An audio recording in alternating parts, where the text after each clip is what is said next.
Presidente da República na UTI. Isso e mais agora no nosso Morning Call, dia 10/12/2024. Por aqui, Max Braga, já conhecem. Muito bom dia a todos. Vamos às notícias diretamente, depois falamos um pouquinho mais sobre o assunto que eu referi há pouco.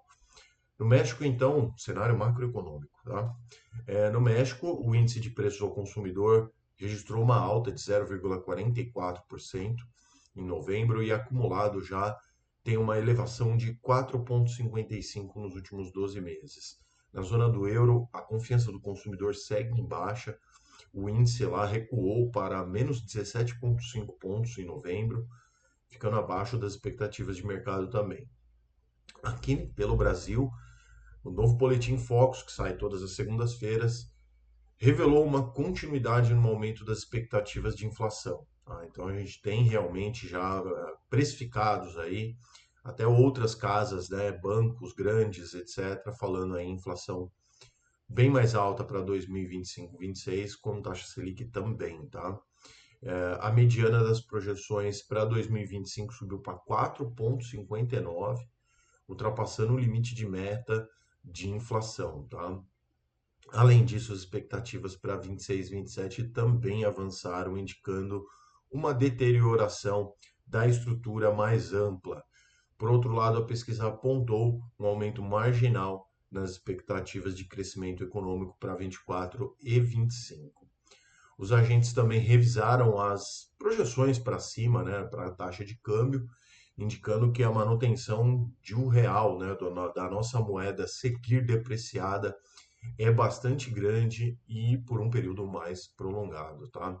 Em relação à política monetária, a pesquisa mostrou uma elevação nas expectativas de Selic, já falam-se aí na próxima reunião do cupom em aumento de 1 ponto percentual e nas próximas duas 0,50, o que vai trazer a Selic mais alta aí para os próximos 4 anos.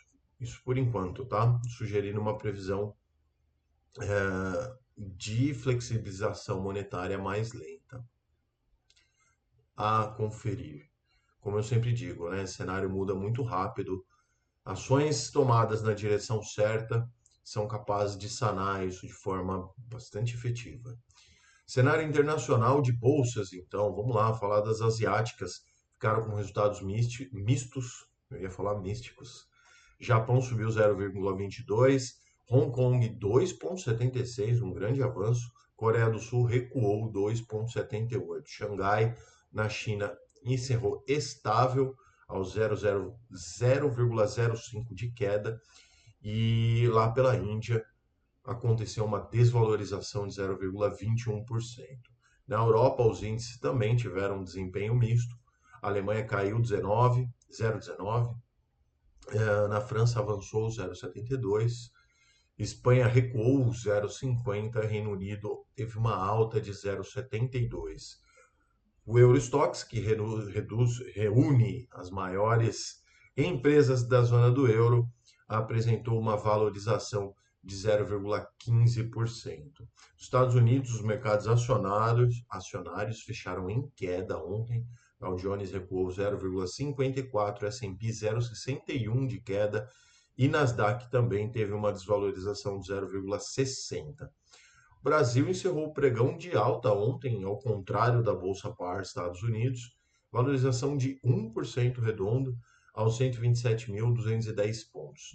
Destaques de alta ontem ficaram com as mineradoras, anúncios lá na China beneficiaram isso. Mineração, então, o CSN Mineração ficou como destaque de alta, 6,68, Vale também subiu 6,32. Maiores quedas ficaram com cíclicas, Pão de Açúcar 5,06 e Pets 4,51. Para se encaminhar ao final, renda fixa, então, taxa de juros nos Estados Unidos permaneceram os 10 anos em 4,20, enquanto o de 2 anos está na casa de 4,18. E aqui no Brasil, a taxa de juros apresentou mais uma forte alta, com elevações de até 23 pontos base nos títulos de longo prazo e de 23 pontos base nos papéis indexados ao IPCA também. O Ibovespa encerrou o pregão em alta, impulsionado praticamente pelas notícias, né, de novos de estímulos econômicos anunciados pelo governo chinês. Já falei um pouquinho disso lá em cima. E isso inclui investimentos adicionais e cortes nas taxas de juros. Enquanto isso, os juros e o dólar aqui no Brasil continuam em alta, tá? Então ontem foi pontual por conta de, basicamente, o setor de mineração subiu bastante ontem, petróleo também teve um bom ganho ontem, puxou a bolsa para cima. E no final das contas, tudo isso que a gente vem falando reflete a preocupação constante com a tramitação do tal do pacote de gastos, que já diz estar emperrado lá nas casas legislativas, tá? O governo federal segue sendo alvo de críticas, inclusive da sua própria base aliada. E uma notícia que, assim, é para se preocupar, pois isso joga mais incerteza ainda na política do país. Acabei de levantar aqui hoje de manhã e vi essa notícia. Com certeza, deve ter sido noticiado em vários locais. Mas Lula, né, submetido a uma cirurgia para drenar o hematoma no crânio. Então, isso há 2 horas atrás, tá? Já foi feita a cirurgia. Bom, após aquele acidente doméstico que o Lula teve em casa.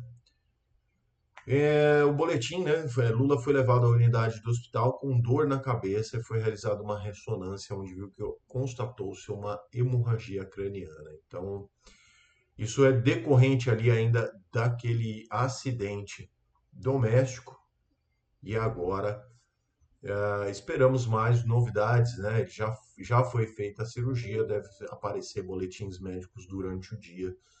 Mas isso nunca é bacana dessa forma, né? Porque isso joga mais incerteza na nossa política e na condução do nosso país, tá? Bom, esse era o vídeo de hoje, então, aproveitando, né, claro, pedindo aqui para vocês se inscrevam no canal, compartilhem com os seus amigos, para que todos tenham acesso a essas notícias às 17 horas, todas as 17 horas agora, Radar FI, o informativo diário de fundos imobiliários. Sigo por aqui sempre. Muito obrigado a todos. Até amanhã aqui no nosso Morning Call. Forte abraço. Tchau. Here we go.